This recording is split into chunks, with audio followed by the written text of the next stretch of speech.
na pasalamatan ka, Maharlika, sa maraming bagay na ginawa mo para sa akin, na hindi man tayo magkakilala, ngayon lang tayo nagharap. At sa maraming bisita mo dito in the past, I didn't even know na nandoon ka pala sa opisina dati, hindi man tayo nagkaharap. At ganoon pa man, ako'y pinagtanggol mo. At sa maraming pagkakataon, sa maraming usapin, sa maraming bagay, at nais kong tanawing utang na loob yan. Maraming salamat at sa iyong may pagkakaroon ng totoo at ganito ang puso. You're welcome, Attorney Vic. Actually, ginawa ko lang po yung tama at marami pa tayong pag-uusapan. Actually, magsisimula ako dun sa pagiging executive secretary mo dapat, pero gusto ko na munang mag-fast forward sa nangyari po sa Davao Rally. So, alam naman ng ating mga kababayan dun sa maisog rally na yon or hakbang ng mga maisog, ay nandoon kayo para tutulan yung tila bagang paglinlang sa mga taong bayan dito sa People's Initiative na ito.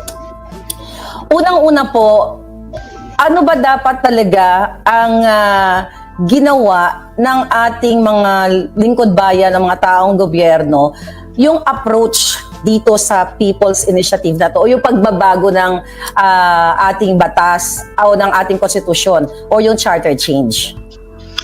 Ayoko naman maging academic tayo sa iyong programa, Maharlika. Okay. At pag-usapan yung tatlong pamamaraan ng pagbabago, amendment, o revision ng Constitution. Alam na ho ng sambayan ng Pilipino yan, yung CONAS, yung Constitutional Convention, yung CONCON, at itong PI, yung People's Initiative. Dito tayo sa People's Initiative sapagkat ito yung inaabusong proseso ng mga taong nagsusulong ng huwad at peking People's Initiative. The reason why I was in Davao, because I am not for sale. Much like you and much like most of the Filipino people, not just the Davaoenos, we are not for sale. At sabi ko, nung ako'y naimbitahan doon, I didn't even know what to expect.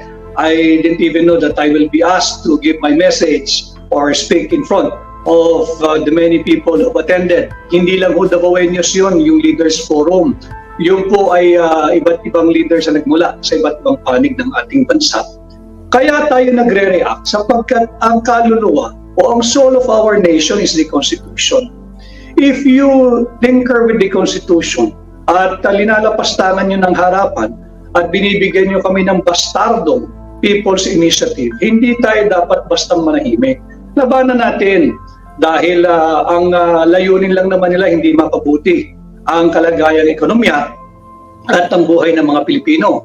Ang layunin nila ay mapanatili ang kanilang sarili sa kapangyarihan at patuloy nilang lustayin ang kaban ng bansa. Hindi, isa ako sa maraming Pilipino. Alam kong marami nang nagising. Huwag tayong pumayag sapagkat yun nga, lantaran yung paglalapastangan at talagang binibigyan nyo kami ng bastardong People's Initiative. Maganda yung People's Initiative, Maharlika. Pagbukas mo pa lamang ng ating saligang batas, Article 2, Section 1, nariyan, dinescribe ano ba ang Pilipinas. The Philippines is a democratic and republican state. Yung pangalawang sentence doon, malinaw, sovereignty resides in the people. Tayo po yun, sambayan ng Pilipino. And all government authority emanates from them, from us. Bakit ba naman sinasaksak nyo sa aming laman-lamunan yung inyong bastardo at peking People's Initiative? Doon tayo umaalma dahil nakausap ko nga yung aking mga kaibigang abogado rin, iba retired judges, justices. Sabi ko, alam ninyo, kung ang tayong mga abogado ay hindi makikialam, siguro isoli na lang natin yung ating lisensya sa Korte Suprema at hayaan na lang natin yung paglapastangan sa saligang batas na kung saan nanumparing kami rin bago kami naging abogado nanumparing kami na aming ipagtatanggol ang saligang batas at kami tutupad sa mga alintuntuning nakasaad dito. Yeah. So, Attorney Vic, for sure aware po kayo dun sa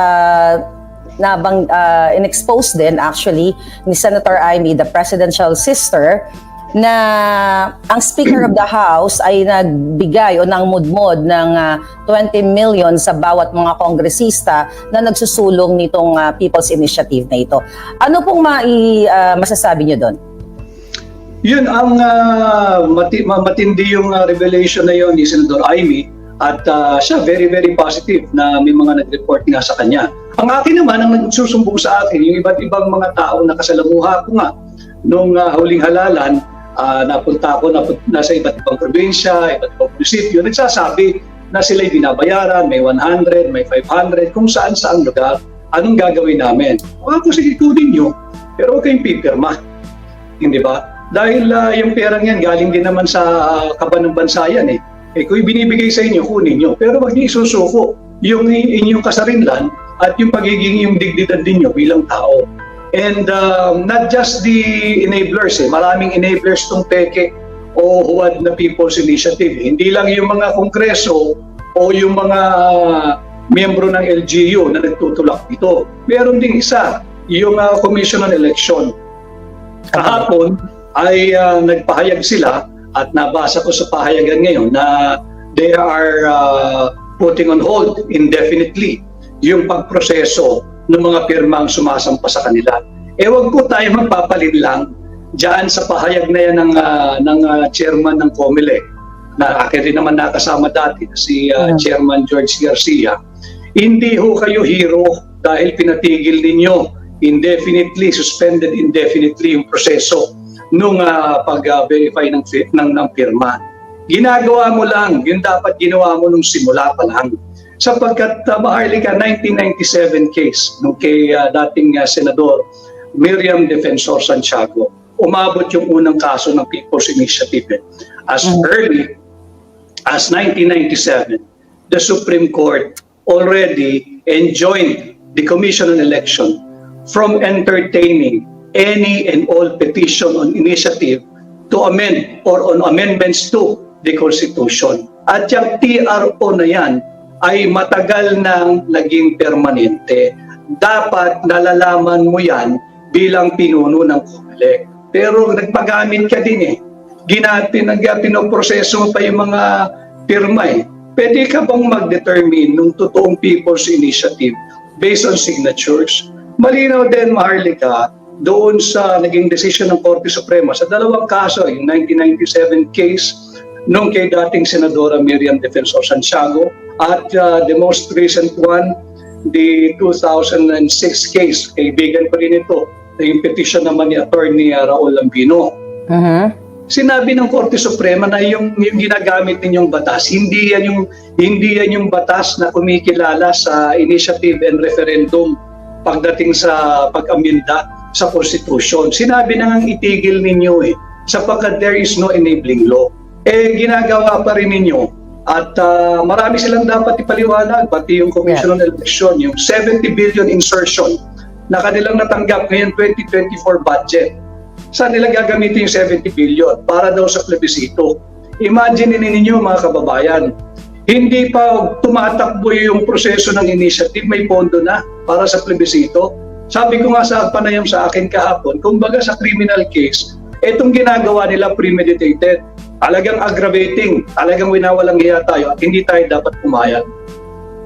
So, Attorney Vic, let's say, I believe may hearing ngayon dyan sa Senado patungkol dito sa pag-bribe ng 20 million sa mga kongresista. Fast forward, let's say for example, later on, talagang mapatunayan itong Office of the Speaker, Speaker Romualdez and the rest of the congressmen. Ano ba dapat sa batas ang ipapataw na parusa sa mga ganitong klaseng practice? Depende kung ano yung mga elemento ng krimen na mapapatunayan. But definitely, ito ay paggalaw na naman, paglustay sa pera ng kabal ng bansa. At yun nga din yung linalabanan natin doon sa Davao, kaya tayo nagsama-sama. We are asking for transparency. Paano nyo maginagasta ang pera ng sambayan ng Pilipino? Utang tayo ng utang. Sabi nyo wala tayong pera. Pero meron tayong higit na 700 billion pesos on program funds itong 2024 budget. Kala ko wala tayong pera. Bakit meron tayo unprogram? Pag unprogram, subject sa ano lang yan sa kapritsyo at kung ano man ang maisipan ng mga tinatawag nating dapat steward or taga-protekta ng ating kaban. Yeah. So, Attorney, nung nandoon po kayo doon sa Davao, ano po yung feeling ninyo dun sa mga taong nandoon na sumuporta dun sa event na yon? May nakita ba kayong nagkabayaran, di ba, compare dun sa, kick-off rally? So ano yung, yung excitement ng mga tao? Well, natuwa ako sapagkat alam mo, yung sinasabi mo sa mga vlogs mo na talagang merong parang dark clouds hovering above us here in the Philippines dahil nga natatakot. Pero nung nandoon ako, naramdaman ko na hindi takot ang Pilipino. Nag-aantay lang ito, alam mo talagang matiisin ng Pilipino eh. Minsan to a fault. Masyado tayo matiisin na hanggat kaya, sige lang. Pansinin, hayaan mo lang, pagpasensyahan mo rin.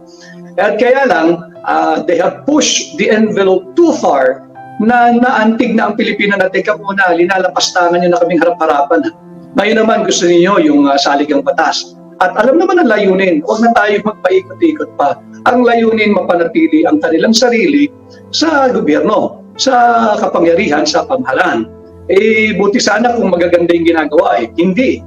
Di ba? Kaya tayo nag-react and naramdaman ko yung authenticity of those who have attended that leaders forum in Davao. And they're not just Davaoenos. These are all leaders coming from different parts of the country. And I had the privilege to speak rather mahaba-habang usapan kami ni Secretary to the Cabinet, si Manong Jun Ibasco, who invited me to the event. Dahil matagal na ho kaming magkakilala at magkaibigan ni Manong Jun. Even during the time of PRRD presidency, magkaibigan kami, nag-uusap kami, but I never asked for anything, not even a position. At nagmahaba kami nag-usap. At ang paisa nga sa nabanggit niya, ang way forward, iikot tayo sa buong bansa at gagawin natin yung leaders forum na yan pag hindi nila tinigil itong kabulaanan at itong huwad na People's Initiative. So, na-shock po ba kayo dun sa mga statement, particularly kay Mayor Baste Duterte, na pinagre-resign niya ang Bongbong Marcos? I was there as a Filipino citizen, exercising my right to speak freely. Ganon din si Mayor Baste. Yung sinabi niya, alam mo, huwag tayong magpadala doon sa mga the usual, yung mga trolls. Oh, by the way, uulanin tayo, maharlika ng trolls dito sa inyong vlog. Good morning sa inyong lahat and welcome to Boljak TV. At narito na ako, magkaharap kami ni Maharlika and feel free to comment. You're welcome. Anyway, yung pahayag niya, kung titingnan mo, para sa akin, galing sa puso talaga naman. At yun across the board niyang mensahe na natuon lang kay Pangulong Marcos. Ang sinabi niya napakaganda nga.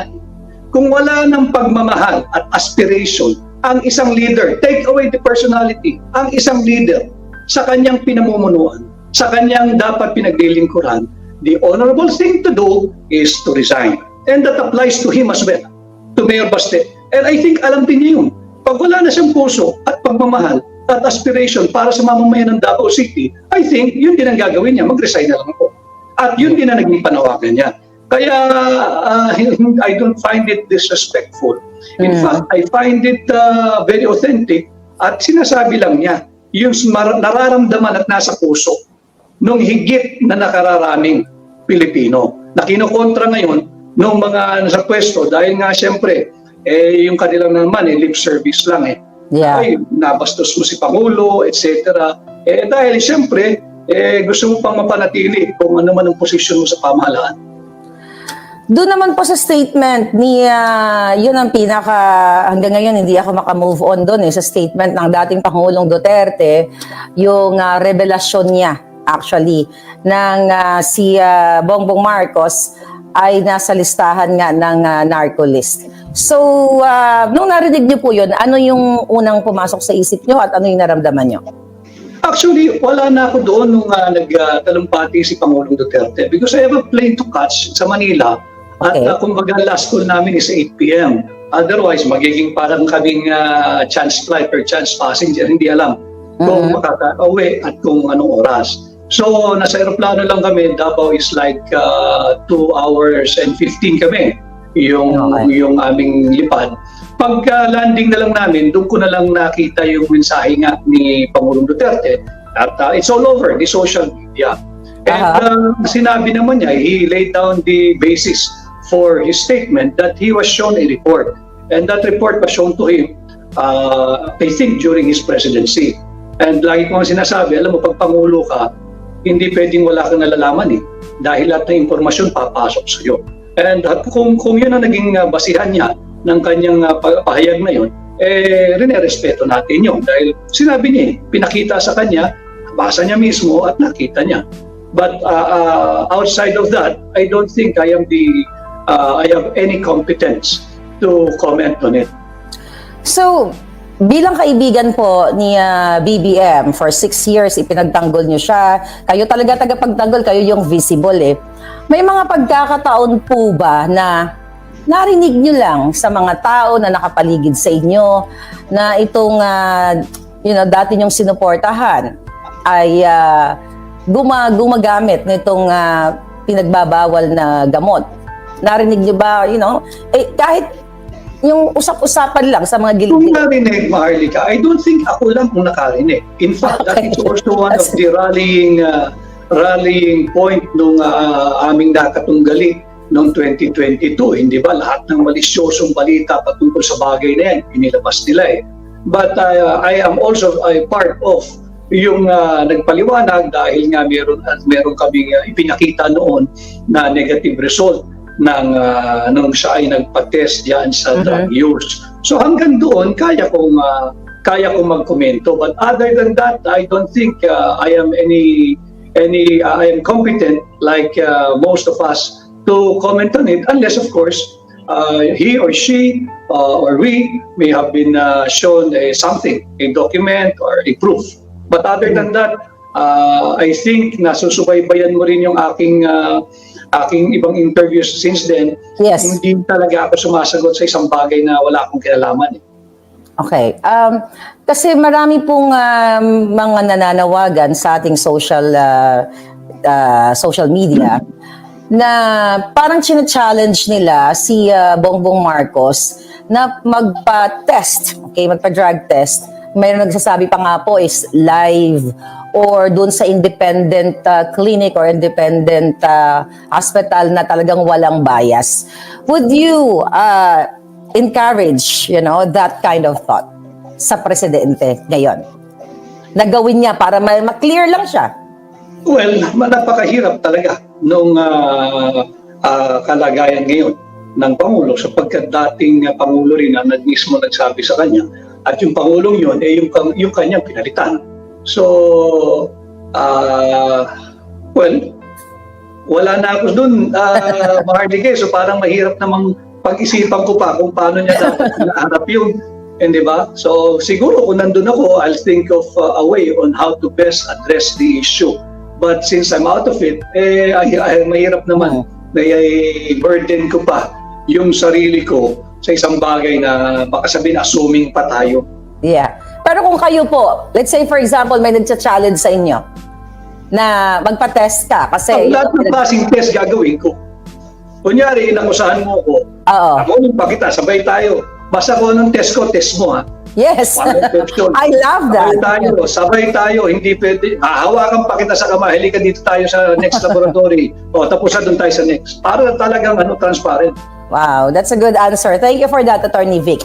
So, habang kayo ay nasa Davao, ay mayroon ding kick-off rally nga. Actually, talagang laman po ito ng vlog ko at pinakalat ko na rin yung mga information na pinapaabot sa atin ng mga government employees, different sectors po yan, na ang term ko nga po dyan na ginamit ay finorced ang mga government employees para padalhan ng internal memo para umattend po doon sa kick-off rally na yon.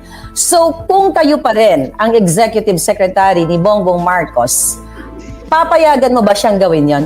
Na mag-release ng internal memo para lang may umattend doon o may mga attendees doon sa kick-off rally nila? Unang-una, hindi.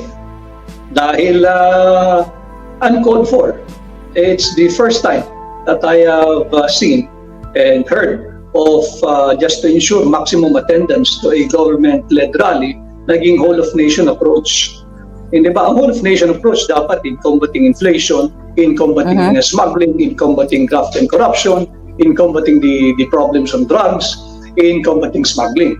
Pero para lang mag-rally tayo, para lang masabi may maraming tao, whole of nation, magbibigay ka ng assistance ng IELTS, magbibigay ka ng may libreng medical pa yata, di ba?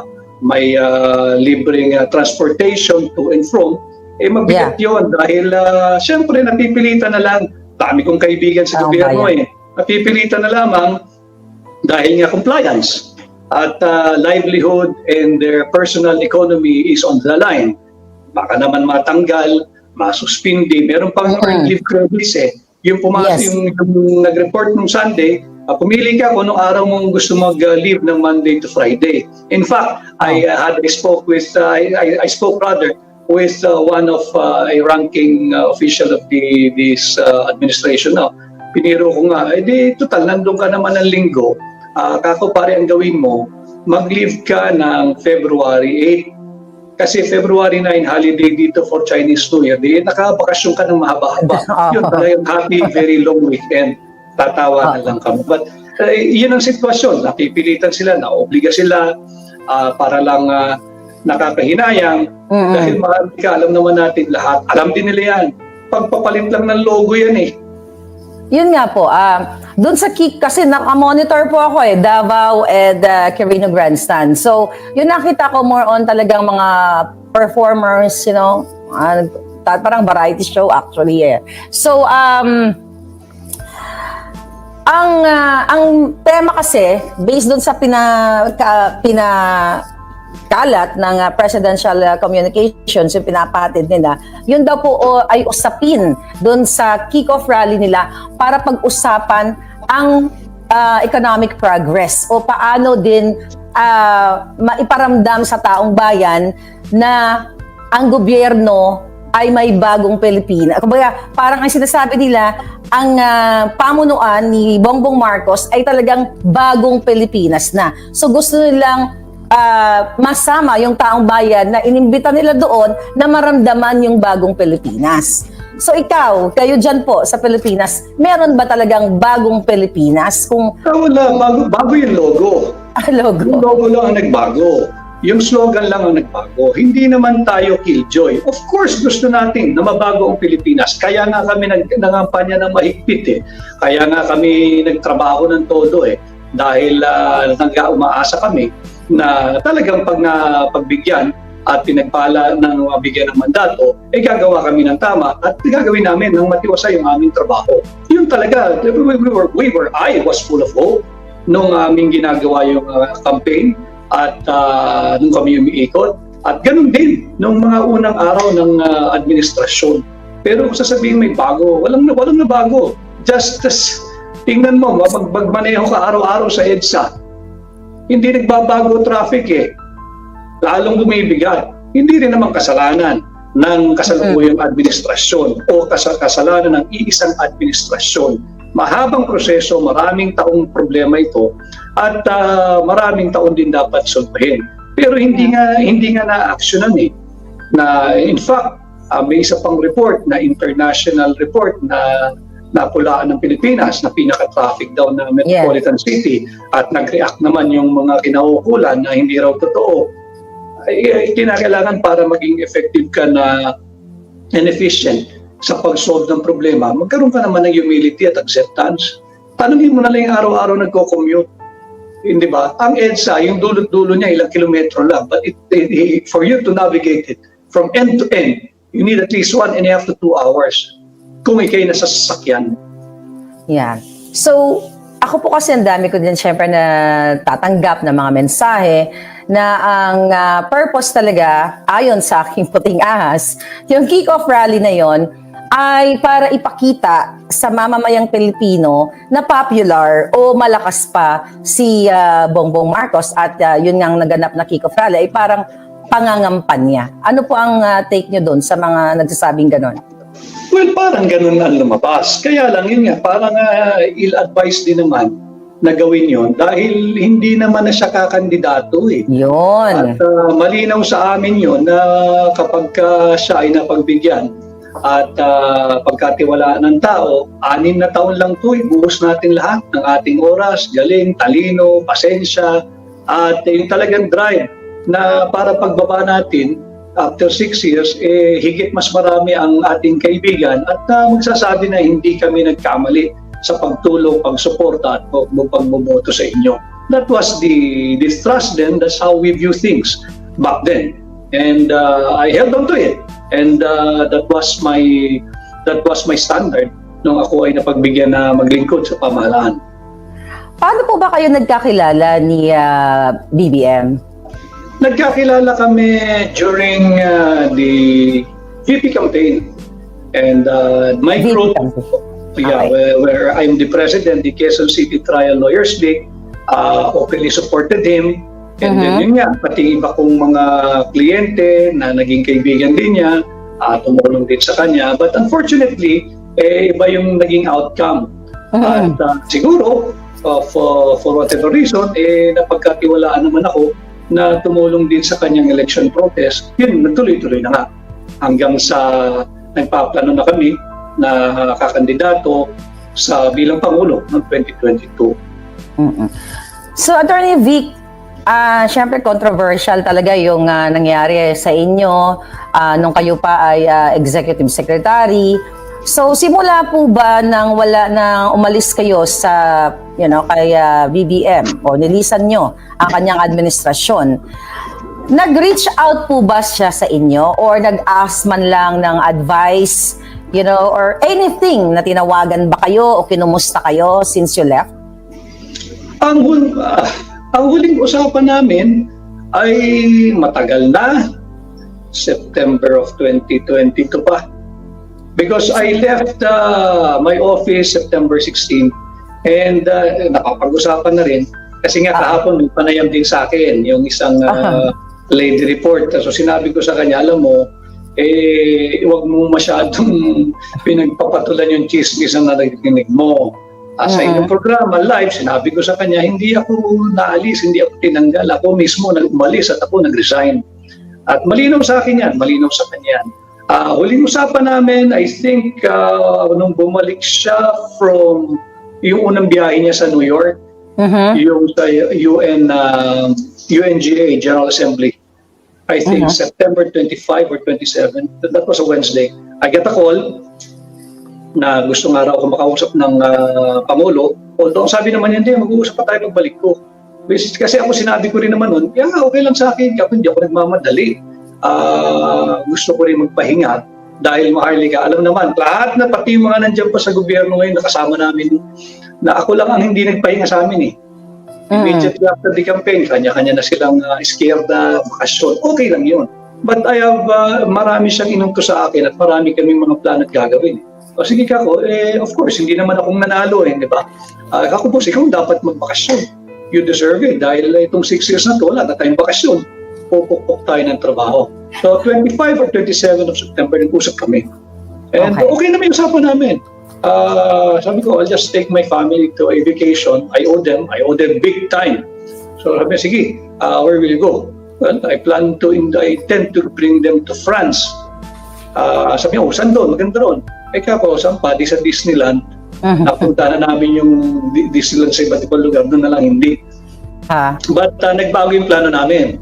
Dahil nga mahal eh. So sabi ko, dito na lang tayo sa Japan. So nag-Japan kami ng October ng pamilya ko. That was the last nung September kami nag-usap. Other than that, wala akong tawag, wala akong message. And I don't wala naman sa akin yan. Ano ko yung pagiging busy na pag nandoon eh. At ganun talaga. Just have to extend all the courtesy na busy yung tao, etc., etc., etc. May reach out ba? Well, may mga nagsasabi na pinakakamusta tayo and I appreciate that. But hanggang doon lang yun, Marlica. Attorney Vic, kailangan kong magpaka-honest dito sa feeling ko right now. Ang tanong ko po sa inyo, may forces ba? May mga forces sa paligid ni Bongbong Marcos na somehow siguro ginigipit kayo or nakikitaan mo ng hindi maganda o negatibo. Kaya po ba kayo nagdesisyon sa inyong sarili para lisanin ang kanyang administrasyon? Okay. Atras natin ng 2022. Nung nanalo na, ako honestly, Marlica, I have always been honest sa aking mga panayam. Wala akong pag nanalo, dapat ganito ako, ganyan ako, ganito. Wala. Okay ako kahit walang pwesto. At alam niya yun, for me, imaginein mo yung pinaka-bumuhian na personalidad na politikal sa bansa ay natulungan mong manalo. Yes. Hindi ba? That alone is a very, very big accomplishment and is a testament on the quality of work and efficiency that you have rendered and exhibited. Para sa akin, hindi mayabang pero may level of contentment lang naman ng mga tao. Siguro yung sa akin, happy na ako sa ganun. Parang, kasi kasali na ako sa kasaysayan, bahagi na ako ng kasaysayan. At what is there to prove na kapag panalo ka ng isang pangulo at ang mga abogado, hindi kahit itanggi nila yan, lahat ng abogado nangangarap na one day makapunta sila sa canvassing, sa national canvassing at makapagproklama ng kanilang kaibigan o kliyente bilang Pangulo ng Pilipinas. Nakuha ko na rin yun So I'm all set to go back to my private practice. But ay nararamdaman ko ang tiwala ni Pangulong Marcos sa akin. Sabi, hindi, dito tayo, pinaghirapan natin ito. So nagtuloy-tuloy kami. But even before that, madami na yung mga biglang feeling close at very close na hindi mo naman nakita. Wala naman yon, kasali sa gobyerno yon At part ng governance, part ng politics. Ang akin lamang, siguro naramdaman nila na hindi ako yung typical na kaya nilang itulak-tulakin dahil ang dami kong beses sinindihan kung sino-sino riyan Opo. Ang panantayan ko, Maharlika, sabi ko sa kanya ito in one of our many lunches during the time that I was there. Dahil pag nagla-lunch yan, happy naman ako dahil papatawag ako niyan. Kilala mo rin yun, hindi ngayon Yusek na, si Yusek siya.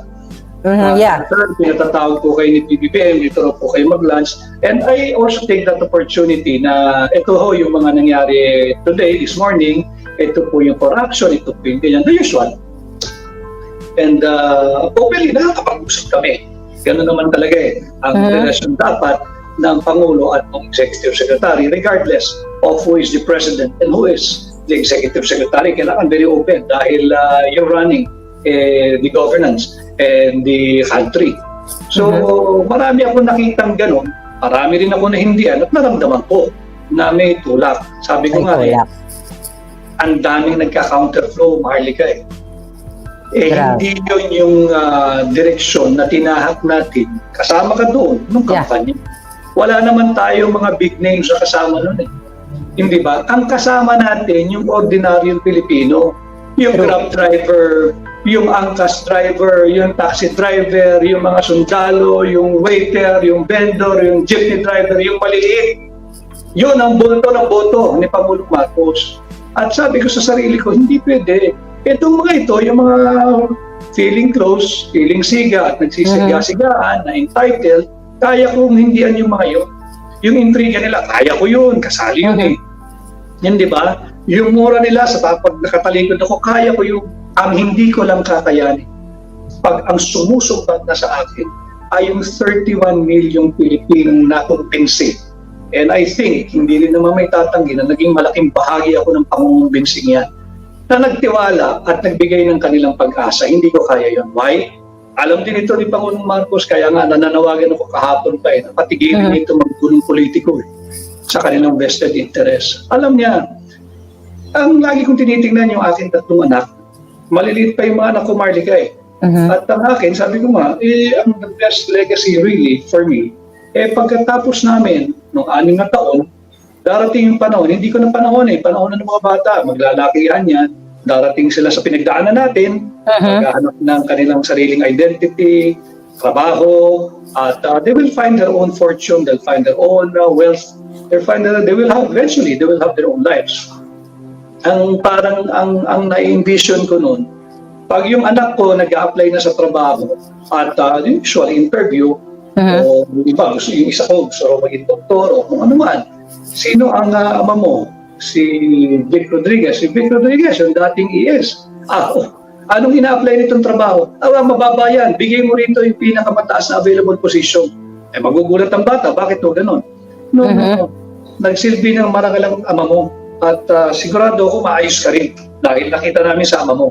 That's the legacy.